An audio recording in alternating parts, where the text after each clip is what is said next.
All right, everybody, welcome. Thank you for braving the weather, coming in, spending this time with us today.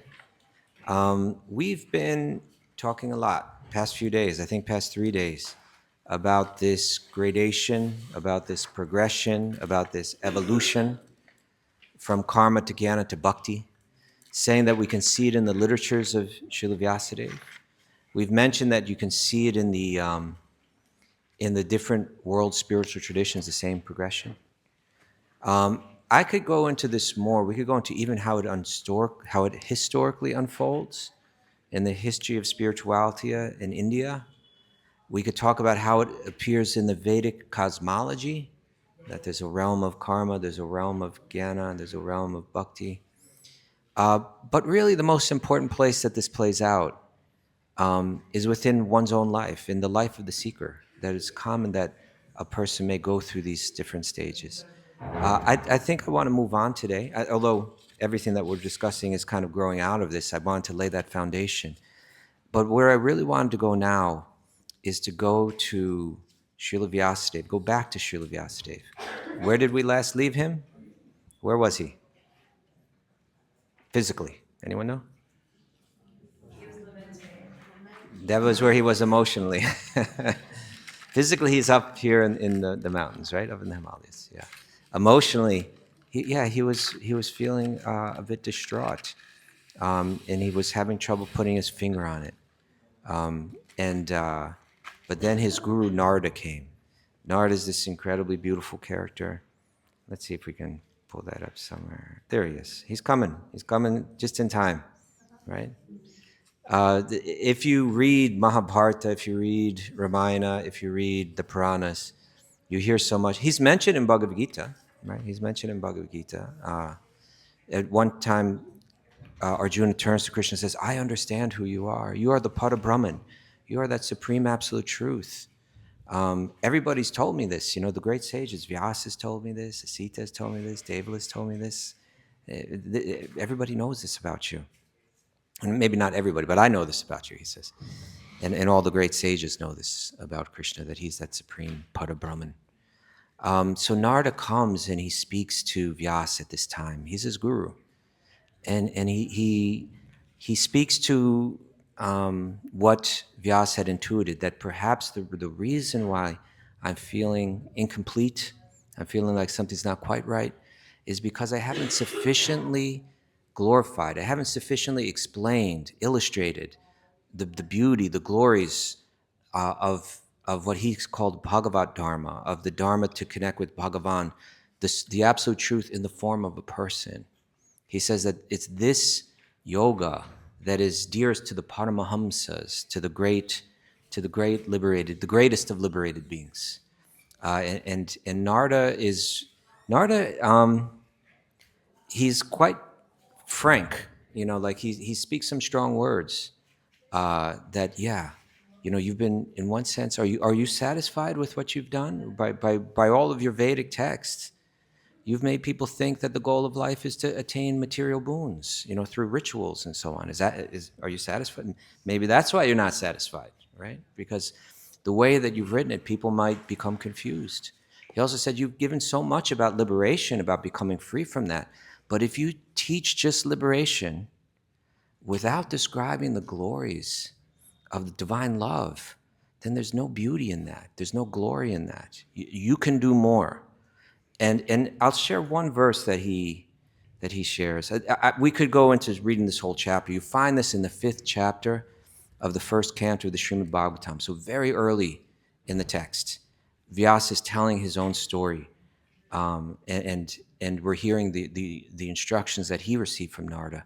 But this is kind of one of the concluding verses that Narada speaks. He says, "Learned circles, those who really know, have positively concluded that the infallible purpose of the advancement of knowledge, of jnana, namely austerities, study of the Vedas, sacrifice, chanting of hymns, and charity." So he's saying this is what the Vedas and the Upanishads have taught, all of this. But those that really know, those that are the learned circles, they've concluded that the infallible purpose of these, in other words, these aren't the goal. they're a means to a goal. There's a purpose for all of these Vedic teachings. And what is that? It culminates in transcendental descriptions of the Lord, who is defined in choice poetry. Okay?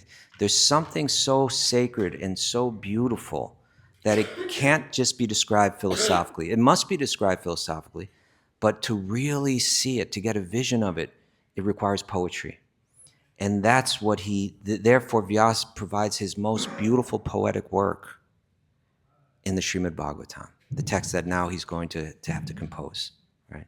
I have it somewhere in my notes. I'm not going to bother to go find it, but there's one prominent author, professor of literature that studied the Srimad Bhagavatam. He learned the Sanskrit and studied it. And he said that this Srimad Bhagavatam is perhaps the most beautiful poem ever written in any language like that. It's uniquely beautiful composition. Now, all along we've been here sitting before this very large image, right, of Sri Krishna sitting with Sri Radha, surrounded by, you could say, his Shaktis, his energies in the form of the gopis of Vrindavan. The idea is that this is, we need a picture. In a sense, what Narada was telling Vyas is you need to paint a picture, to show what divine love looks like. If one may be on this karmic level of understanding and they're looking for love within the material realm, they're looking for satisfaction within the material realm. They're doing rituals so that they'll have a good marriage, so that they'll have the birth of healthy, loving children, so that there'll be peace and a sense of unity in the home, etc. They're looking for that fulfillment, for that Atma supersidity, for that complete satisfaction of self within the realm of matter, right? And then you've given other literatures that show that, actually see the flaws in that, see that all slips away, that even if you achieve it, which is so difficult to do, it's very temporal. It's here one moment and then it's gone. And all of us will feel this as we age in life, And so therefore, let go of those ideas. The Jnana Kanda is saying, let go of trying to find your satisfaction through matter, through any material arrangement, and go within and find the self. Okay, that's great. But there is a love. Love is the highest principle, and it must be illustrated in transcendence. We need to see it not just within the realm of matter, which is a reflection of divine love, but you need to, Narada is telling Vyasa, you need to illustrate, give us a picture of what love looks like in transcendence. And so he composes this Srimad Bhagavatam. He's going to spend so much time speaking to Vedanta, speaking to the vast school of Vedanta, providing the philosophical basis that this is not material love, that this is not the temporal emotions of the material world, that this is the highest transcendent state of consciousness. So he's going to spend plenty of time, factually, it's even going to be explained. It's going to say this. It can be easily derived. It should be obvious by the language that he's using, but it's also directly stated in the Garuda Purana, another of his works, that this work, Srimad Bhagavatam, is Vyasadeva's own commentary on Vedanta. Right? We've had different lineages that commentate on it, different great acharyas with different interpretations of what his message is, what his ultimate message is. But this text is Vyasadev's own commentary on Vedanta. So he's going to set this beautiful scene of love within the philosophical framework of his own Vedanta, which is the Vedanta that all Vedantins follow. Is that clear? That makes sense? And the way that he does it is going to be really beautiful. So Narada comes and he shares this. I'll read this verse again. Learned circles have positively concluded that the infallible purpose of the advancement of knowledge, namely austerities, study of the Vedas, sacrifice, chanting of hymns and charity, all of the Vedic teachings, they culminate in the transcendental descriptions of the Lord who is defined in choice poetry. So he's going to spend thousands and thousands of verses in the Srimad Bhagavatam laying out the philosophical basis. This is not an ordinary boy. This is the Pada Brahman who has multifarious energies. You read about in the Vedas, Parasya Shaktir Vivadaya Vashuryate, that absolute truth has multifarious energies. This is that Pada Brahman manifesting multifarious energies. And what is his business there? Love. Right? So this is not the love of the material realm. This is love on the transcendent platform. He'll spend so much time laying that out, defending that philosophically. And really, essentially what he's doing as we go through story after story of Srimad Bhagavatam is placing the divine love as the highest principle, right? The highest philosophical principle, the highest principle that is. And then he spends 90 chapters, the 10th canto, telling the life of Sri Krishna in great detail. And it's not just the life of Krishna, it's the life of Krishna and Krishna's devotees. It's the supreme absolute truth engaging through love with his Shaktis, and that we are all his Shaktis as well, and that we have the opportunity to experience the self within the transcendent realm of divine love. This is Srimad Bhagavatam. Does that make sense? Okay. All right. So questions? Anybody questions? We're good? Okay. Yes, David. It's kind of an interesting. One moment, please. Here comes the mic. Are you saying that the gopis that surrounded Krishna through his life were seen as sort of manifestations of his own energy? Everything. There is nothing that's not a manifestation of his own energy. And so Radha is his Hladini Shakti.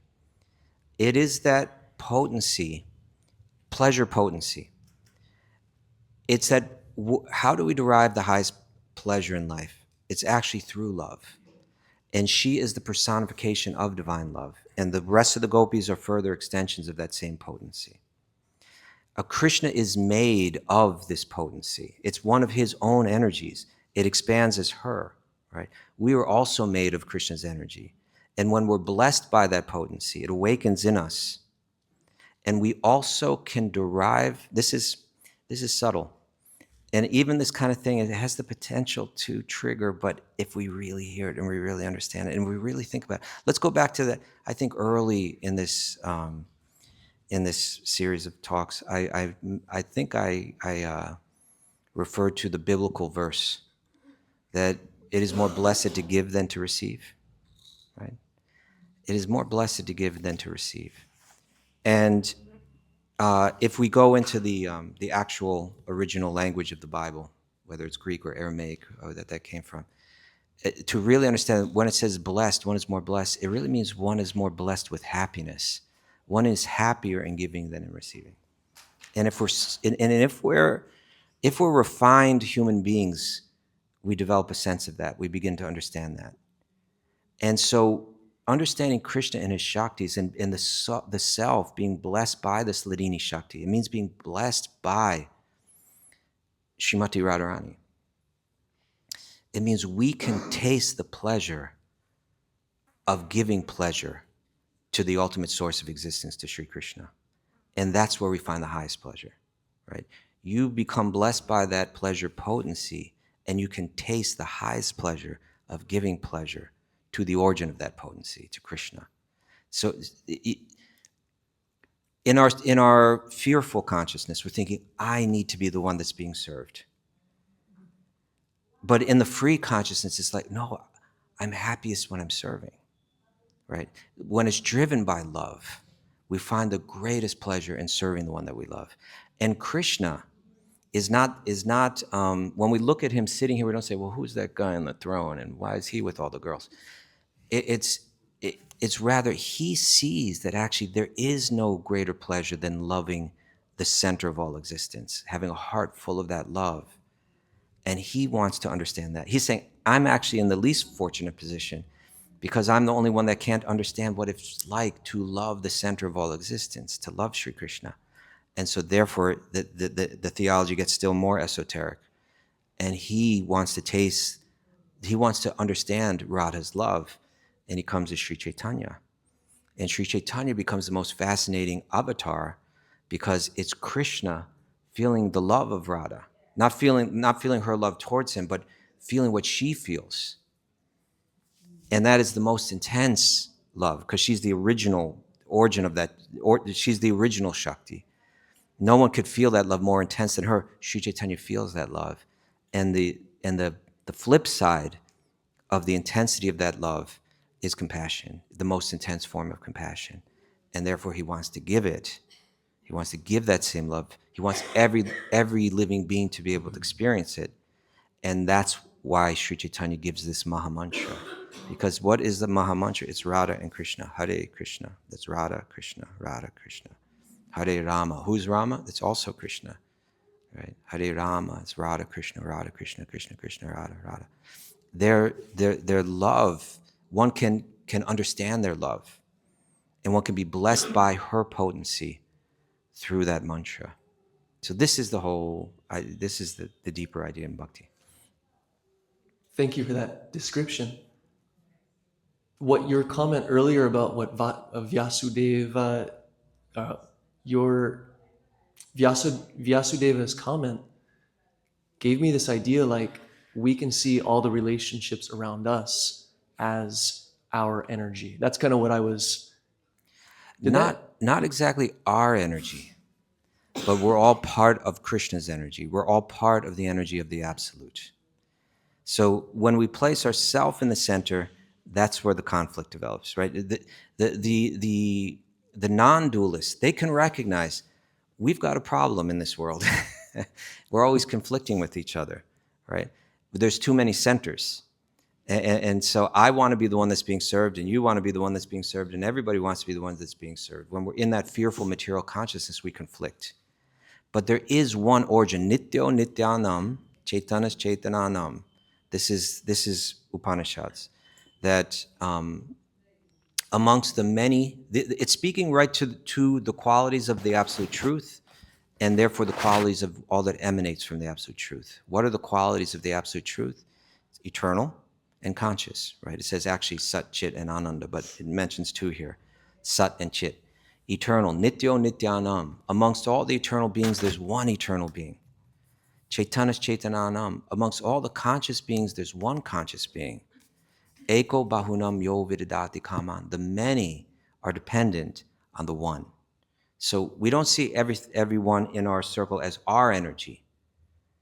And that's where the conflict begins, because let's take a romantic relationship, for instance, right? It starts off, commonly they start off very nice, but they don't always stay that way.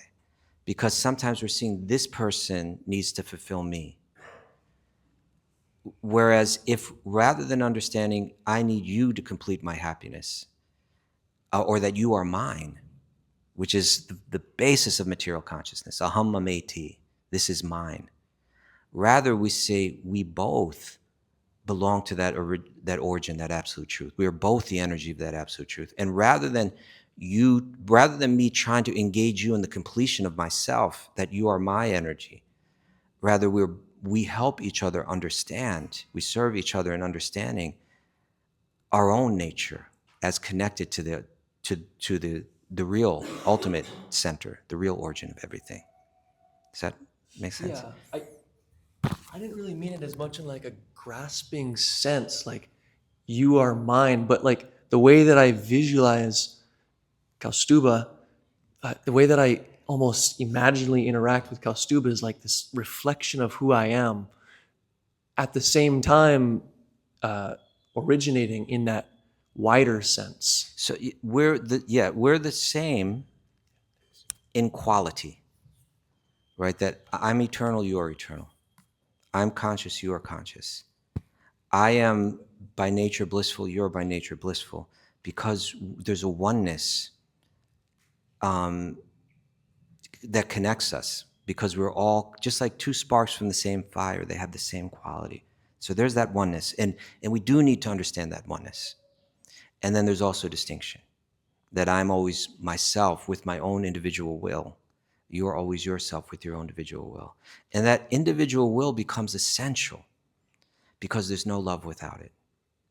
Because without our individual will, love can't be forced, but it has to be accepted voluntarily. And that is what explains why we're wandering around in a realm of illusion, searching for that connection in so many false places, because we do have free will. And Krishna is like, I'm here. Just like Krishna ends the Bhagavad Gita telling Arjuna, okay, I've spoken all this. Everything that we were just saying is essentially there in Bhagavad Gita. And then at the end of the Bhagavad Gita, Krishna turns to Arjuna and says, have you heard what I've said? Please consider it all carefully. And then do what you wish to do. Right? He's saying, I'm telling you this because you're my dear friend, because you're so dear to me. I'm sharing with you this greatest of all confidential knowledge. Manmana bhava madbhakto madhyaji mam namaskuru. He connect, always think of me, connect. I'm that center, connect to me with love. I'm sharing this most confidential message with you because you're so dear to me. Now consider it all and then do what you wish to do. And so that individual freedom is maintained. Nothing's ever forced. Then when Arjuna responds, Krishna says, is your illusion now dispelled, Arjuna? And Arjuna says, yes, my illusion is now dispelled. I'm seeing everything clearly. But he doesn't say, I realize I am you and you are me. I realize that this distinction was always an illusion. He doesn't say that. He doesn't say, now look at my universal form. No, he's not claiming that he has that potency, that it's his potency. Rather, he says, and now I'm prepared to carry out your order. Now, out of love, I'm prepared to serve your will, right?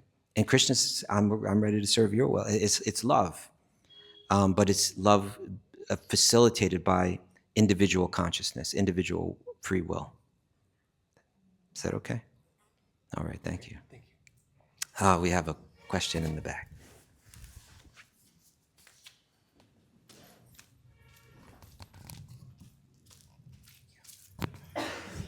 Kastubaji, Yes. thank you so Christina. much for your amazing classes.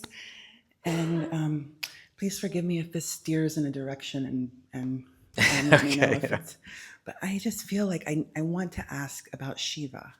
Okay. I want to ask how like Shaivism sprang out of the Vedas as Shiva being the pinnacle of spiritual progression. I'll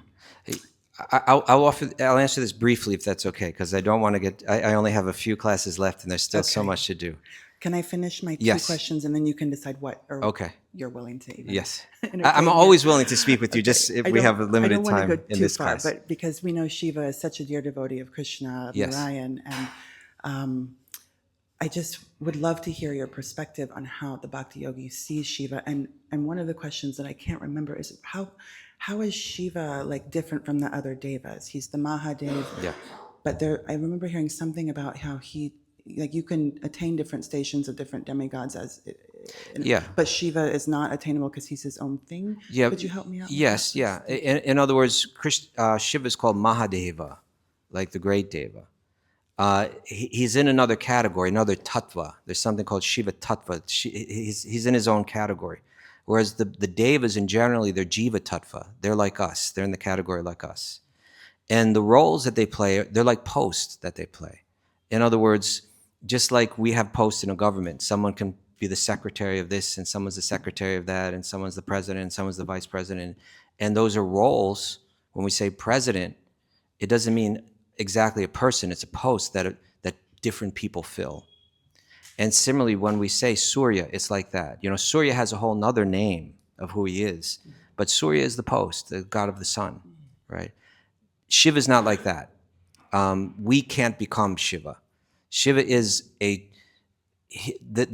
analogy that's used, brilliant analogy, is that he is Vishnu, but just transformed. You see, there's this statement: Krishna never takes one footstep out of Vrindavan. Have you ever heard of that? Mm-hmm. In other words, this painting, it could either be within the spiritual realm of Goloka, beyond the borders of this universe, or it could represent when Krishna enters into this universe. But when he enters in, he doesn't actually touch this universe. He brings his spiritual realm within this realm, like an embassy. You know, just like they have different countries, like if you go into the American embassy in Delhi, the laws of the United States operate in that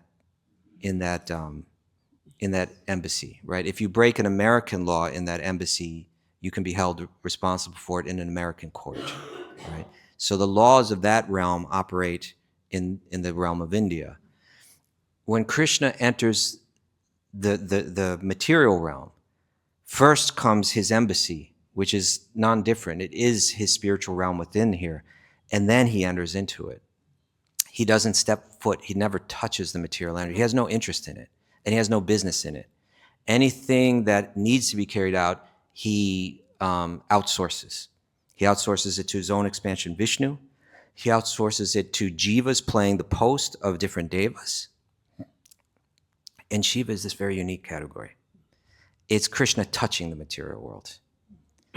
It's when Krishna actually touches it. And when he touches it, it's a transformation. Like, now the example is used of yogurt and milk, right? What is yogurt? It's milk, right? There's only one thing different in yogurt than milk, and that's this little bacteria, right? One bacteria, and the milk transforms into yogurt, and it becomes, in a sense, the same thing, but different, and that is Shiva. Shiva is Vishnu touching the material energy and manifesting this way, and then he plays a role as a deva, a guna avatar, you could say, that he's responsible for the tamaguna.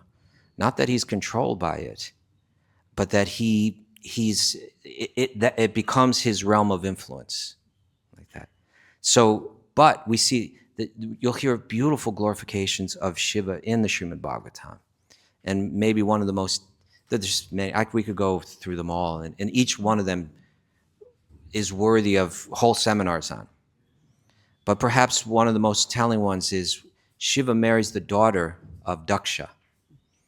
Daksha is kind of like the personification of like religion, right? He's this progenitor, and he's very orthodox. And Shiva marries his daughter Sati. And one time Daksha enters into a public assembly. When he walks in, he's a seriously important religious figure. And when he walks into that assembly, everyone stands up and offers him respect. Everyone but Shiva, right? And now he takes that as an insult. He doesn't like Shiva. He looks at him. Look at him. He's dirty, right? Covered in ashes, right? His matted locks, doesn't take proper care of his hair, right? He doesn't have a flower garland on like civilized people do. He's got a garland of skulls around his neck. He is a tamasic figure. And my daughter has married him, and now he doesn't stand up when I walk in, and he begins to say horrible things about Lord Shiva. Lord Shiva, the reason why he didn't respond wasn't a lack of respect. He was completely absorbed in his meditation on Vishnu, right? He was in a state of trance. And the whole conflict develops out of this, where eventually Daksha becomes completely, his whole world starts to fall apart. His own daughter rejects him and lights her body on, like through yogic power, says, I can't stand being in a body that's associated with you anymore. And she speaks truth to power, like really powerfully, glorifying Lord Shiva. And then she lights herself up and everything goes wild. Eventually, Daksha has to go and beg forgiveness of Lord Shiva. I've misunderstood you. Brahma has to clarify. Everybody has to go to Brahma. Everything's falling apart. They go to the higher realm. They go to Brahma. And Brahma explains, Lord Shiva. He begins to glorify Lord Shiva. Then everyone begins to glorify Lord Shiva. Then Vishnu comes. And it's a whole beautiful scene. But this is how the Srimad Bhagavatam, again, which is the culmination of all these texts, understands Shiva. Now, if you read the Shiva Purana, you're going to be convinced that Shiva is the ultimate absolute truth.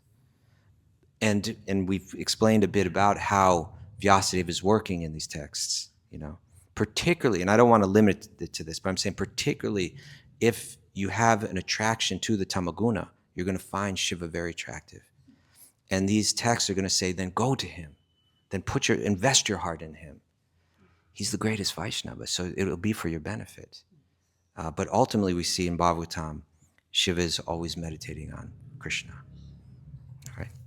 Thank you. It's an important topic. I actually wanted to get into this whole, we need understanding like the map of the avatars and the devas. And that, again, that's what's going to happen in Srimad Bhagavatam. That's all that's going to get laid out. Okay. Okay, thank you. It's an important question. Now what I want to do is, now Vyasadeva, let me go back to a nice picture of Vyasadeva here. Let's see, where is, well, actually, I'll go back to this. Vyasadeva now is on a mission. His guru, there's nothing for a disciple that has love in their heart for the guru. There's nothing like receiving an order from the guru, a mission from the guru, right? Like we see Hanuman gets this order, he's got to go and find Sita. It's what the disciple lives for. And now Vyas has been ordered by Narada that you need to glorify Sri Krishna. You need to establish bhakti. You need to establish love as the highest principle in existence. And you need to grant people, you need to defend it philosophically. You also need to paint a picture so that people can see pure love and transcendence. So Vyas goes into meditation. He goes into samadhi. This whole samadhi is described. He sees Krishna in his samadhi. He sees Krishna's energies in that samadhi. He sees Krishna's material energy. He sees all the souls, all the jivas entangled in that energy. And he sees the power of bhakti as like the panacea. He gets this incredibly pure vision. And he comes out of that vision, and now he's going to write Bhagavatam. He's going to do it. He's going to do many things in this Bhagavatam. One, again, is he's going to compose the most beautiful poetry. He's going to use language in ways that he's never used it before. He's going to use poetic meters in ways that he's never used them before.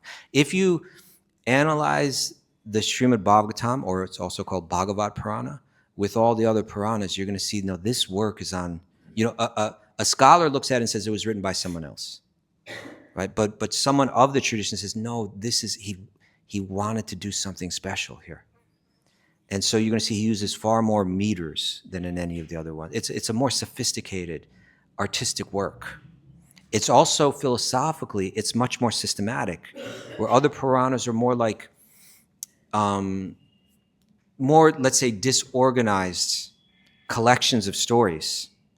This is it has a theme that's being laid out in the beginning and defended and unfolding that theme, approaching it from many different angles, but always working on this one theme, that divine love is the culmination of all the Vedic teachings, that divine love is the highest evolution for the soul. So it's very systematic. So it's more artistic, it's more systematic. And it's going to do something that becomes really important for the people of Kali Yuga, particularly for the people of the age that we're living in. And that's why I believe I see a growth of bhakti. And I also think historically people will look back at this time and saying it started really taking off at this time. What it does is it, by presenting love as the highest principle, then what it does is it glorifies whoever has that love. And in order to illustrate it, it's going to contrast it or juxtapose it. Is that a juxtapose? Yeah, juxtapose, you can say it's a verb, right? Juxtapose it to karma, to jnana, or to all the considerations that come through that literature. Like, for instance, one's birth, what family one's born in, is spoken about a lot in the original Vedas. And it does have importance. What family we're born in is a manifestation of our karma. And according to that, it shapes our mind in so many ways, right? Particularly in this Vedic context where there's such an emphasis on handing things down generation after generation. But the fact is just because you're born in a family does not mean that you embody any particular qualities. Because you're born in the family of a Brahmana does not mean that you really are a Brahmana, right?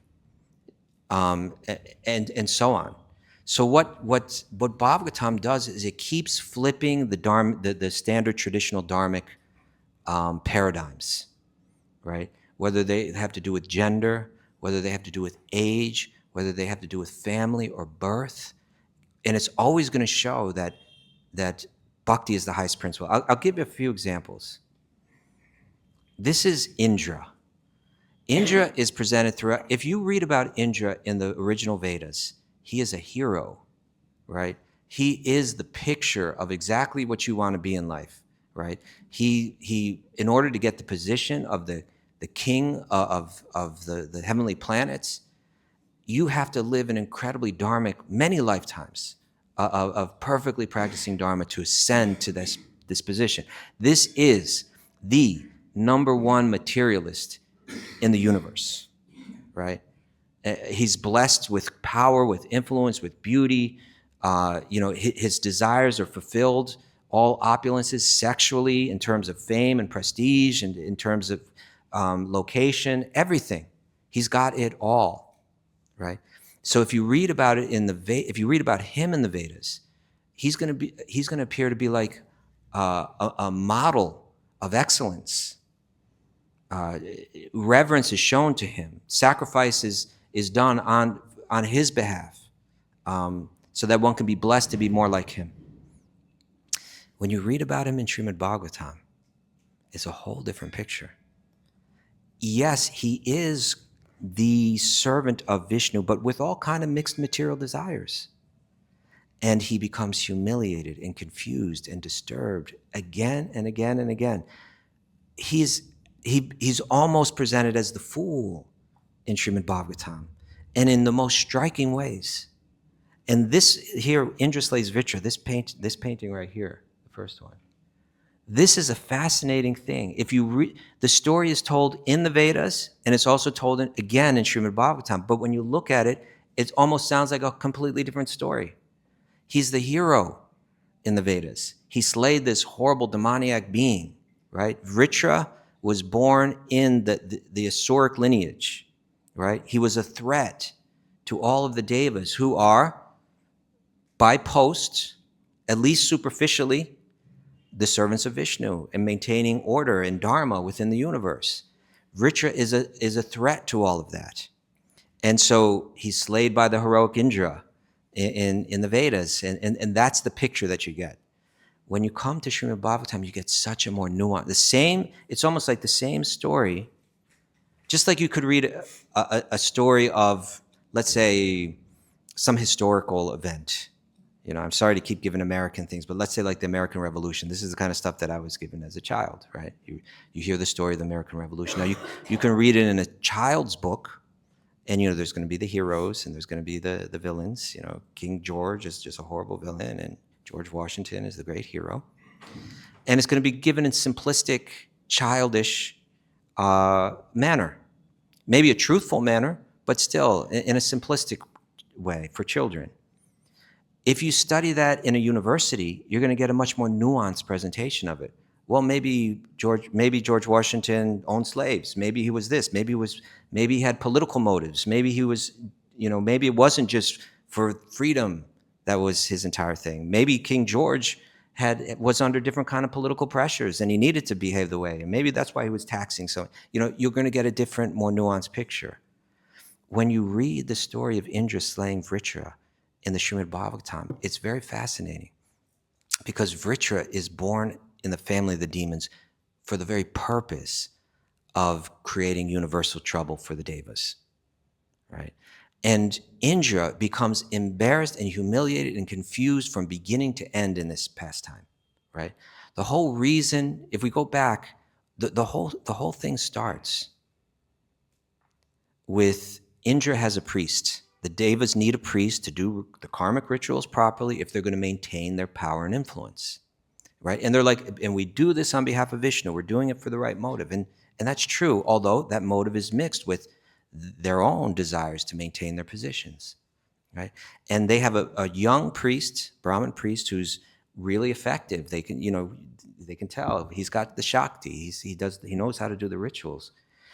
But that priest is so even-minded. He has this samadarshana. He sees the soul in every living being. He doesn't judge people according to categories. He's got a higher state of awareness. And so when the asuras or the demons approach that priest to do rituals on their behalf, he agrees. And that act is interpreted by Indra as being disloyal and threatening. And he does what in the Karma Kanda is considered the worst possible thing you can ever do. What's the worst sin in the Vedas? To kill a Brahmana, right? Killing is bad enough, but to kill a Brahmana means you're killing those gentle, self-realized people whose society needs so much, right? It's like poisoning the well. Everybody needs water, and the worst thing you do is poison the well, right? When you kill a Brahmana, you've killed that. And I know that when I say, like Brahmanas may or may not live up to this, right? But if they are living up to it, at least theoretically, killing the Brahmana is the worst thing you can do, because you went right to that source of knowledge and wisdom and peace, and you killed them. They're no threat to anyone. They don't pick up weapons and fight. They just speak truth. And you killed a Brahmana. There's no, now the person who's attained this role of Indra through so many lifetimes of dharmic living has done the most adharmic thing and killed a Brahmana just out of petty sectarian fear, right? So he's destined to suffer because of this, right? And the way it plays out is the father of that Brahmana begins to do his own rituals. And his whole goal is that a being be born, a son of his will be born to kill Indra, right? And now we get another message. This is how Bhagavatam works. It's showing again and again in different ways how karma is not the highest consideration, how jnana is not the highest consideration. In this case, karma. That expert priest who has this intention, material intention, right? I want a son that will kill Indra, right? He mispronounces a mantra as he's doing this ritual. One syllable off, right? One syllable off. And rather than the result being a son that will kill Indra, he gets a son that will be killed by Indra, right? And this is, Bhagavatam's going to say that when you're in the realm of karma, everything has to be precise. You mispronounce the mantra, you fail. There'll be a verse in Bhagavatam that says when you're doing bhakti, because your intention is so pure, it says even if you're running blindfolded, you never trip, right? Even if because your intention is pure from the beginning, even if you make mistakes, it doesn't matter. If you mispronounce mantras, it doesn't matter, right? If there's so many other failings in your practice, it doesn't matter, because Krishna is Bhavagrahi Janardana. He sees the heart and he responds to that, right? So again, this is how Bhagavatam's laying all this out. Now this being is born, this Vritrasur, he's absolutely terrifying. He's huge and powerful, and he's got copper-colored eyes, and he's furious, and he's challenging Indra to fight. And he's actually too much to fight. You look at him, it's just too much. In order to fight him, he needs a more powerful weapon. And he needs this powerful thunderbolt. And to get that powerful thunderbolt, he's told there's one way you can get it. There's only one person you can get it from. It needs to be made by the bones of the sage Dadichi. And now he has to go to Dadichi. Now, Dadichi is a real Brahmin. He's a real sage. Dadichi has no ego, no materialistic needs. He's not caught up in the world that Indra is caught up in, a world of materialistic strife. He's got a mind now that's completely disturbed and fearful and confused. He's got to go to this pure sage and say, could you give me your bones so that I can maintain my material position, right? And that sage is so detached, he says, I'll do it. Yes, I agree. But in doing it, he teases him and lets him, and exposes the weakness. You see the illusion that you're in, see the suffering that you're in, because you're maintaining these material desires through your practice of karma, right? So now Indra's like, okay, thank you. He's like, give me the bones, please. And he gets the weapon that he needs. And then he becomes challenged by Vritra.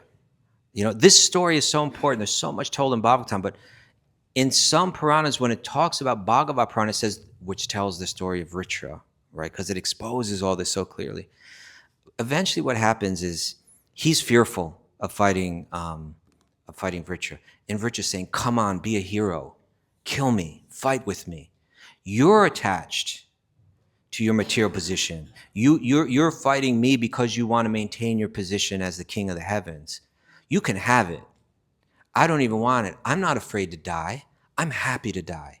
You know why I'm happy to die? Because I'm a devotee of Vishnu. Because I love Vishnu. Because I want to take shelter of Vishnu. I want to, and then this most fearsome, powerful, violent being begins to share these prayers. And he starts to pray to Vishnu right in front of Indra, who he's like, I thought I was the good guy, right? And he says these most sensitive prayers. He has this one prayer where he says that my love for you, Lord Vishnu, he says three things, right? He says it's like, what's the first one? He says it's like a calf, I think, like a gentle baby calf, that's desiring the milk of its mother. I want to be connected to you like that, that you are my nourishment, you are my shelter. And he says, no, actually that doesn't properly express it. Then he says, no, I think the first one is like a little bird in the nest, right? Waiting for the mother to come back and bring the food. That's me with you, right? I'm just like a little bird sitting in the nest, completely dependent, needing you to come and feed me, And they said, no, it's more like a calf, receiving the milk of the cow. And the sages that comment on say like this is taking to they go into the details of why each one, and they said no, it's like a wife waiting for her husband to come back after a long absence. This is my feelings towards you. Wanting to share her love after a long absence from the one that she loves. This is what my heart feels for you. And Indra's like, what is going? And then he said, now come on, kill me. Don't be afraid. Pick up your weapon and fight me. Indra's just so confused and like, am I supposed to kill him? I'm sure, eventually he kills him. But it just leaves him completely confused. Who am I? What am I? What is this position that I have?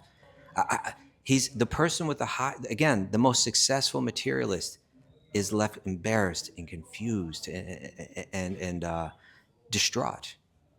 Later, he does something still worse. He attacks Krishna and his whole village, right? And then he has to bow down to Krishna. We've run out of time. But I'm hoping this is giving you kind of a picture of how Bhagavatam plays out, that there's deep meaning. It's what we might see these portrayed in paintings or pictures or sculptures, sometimes even in kitschy ways. But please don't doubt for a minute that there's incredible philosophical and theological depth in all of these stories that great, brilliant commentators have really taken time with. And again, it's all to paint this picture of divine love and transcendence. So we'll get into this more. Tomorrow morning, we'll play out how the Bhagavatam starts and begins to unfold. It's really important, fascinating stuff. Thank you, everyone, for spending this rainy morning with us and braving the weather and coming. I appreciate it so much. We have 2 days left. We'll squeeze in what we can. And please stick around for the Kirtan. Oh, I wanted to really quickly mention, I'm sorry I'm over time, but there's a Bhakti immersion that's going on. After this is done, I think it begins this Tuesday. I'm taking part in it. Yogi Churu, who's here every morning, is taking part in it. It's for people that have an interest in Bhakti but want to start to practice it. How to practice it. We'll get into that. It's I think a 5 or 6 day retreat that very near here. So they hand out these, if you come this evening, they hand out these cards, or if you Google Bhakti Yoga Rishikesh, you'll find information on this. But they have a little table set up here in the evenings. We have them right here in the back right now. So if you'd like to get a card, please pick one up. Thank you all so much. Hari Om Tat Sat.